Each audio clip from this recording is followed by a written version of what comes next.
The next new concept I want to talk about is thematic structure, most specifically what we call the central dramatic argument. Now there's a lot of philosophies of structures of how a story should be told. Sid Field pointed out the three-act structure in most feature films. Chris Vogler has the hero's journey that we're familiar with.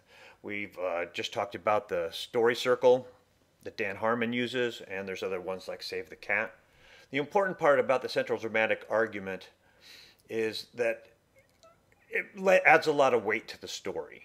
You know, it's like, what is your story about? Why do you want to tell this particular story? And what is the general lesson your audience will learn when they leave? And that is all tied to theme, or what we will call thesis. The way that this will work is that we have thesis, which is whatever that is true. And then we have the opposite of that, which your hero will believe at the beginning of the story.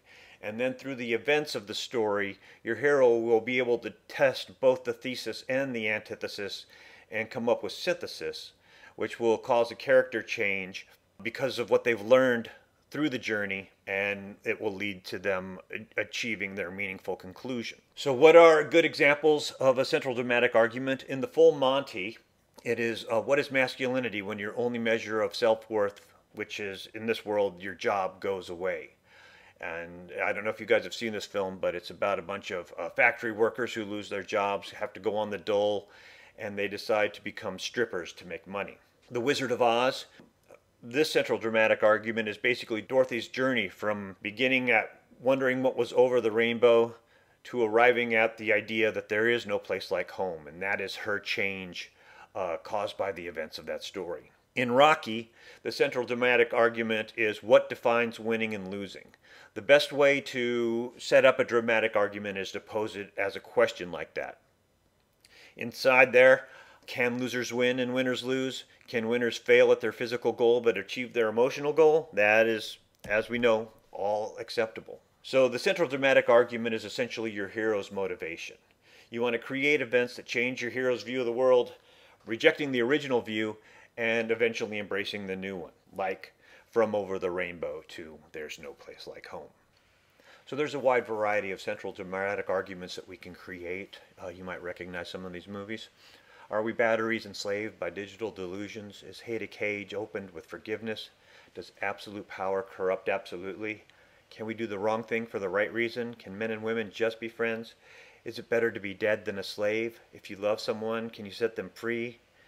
Careful what you ask for, because you just might get it. How do you make love stay? There's a fine line between love and hate. Theme is the glue that binds your scenes together and shows your character learning and growing from the obstacles that you put in front of them. Creating events that meaningfully challenge your characters, giving a cohesiveness to your story and a reason to watch it.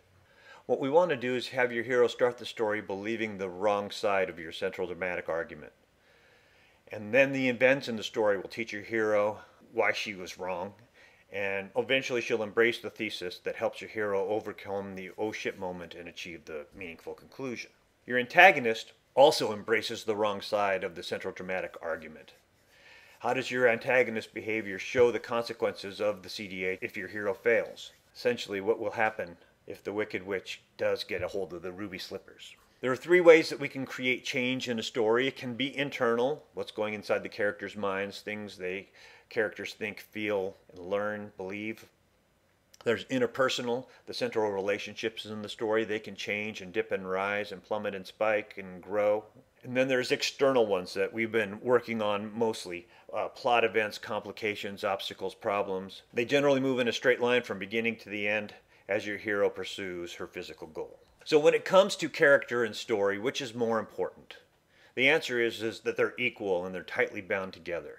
Characters learn from their obstacles. Story reveals character spines, and the central dramatic argument binds them together thematically.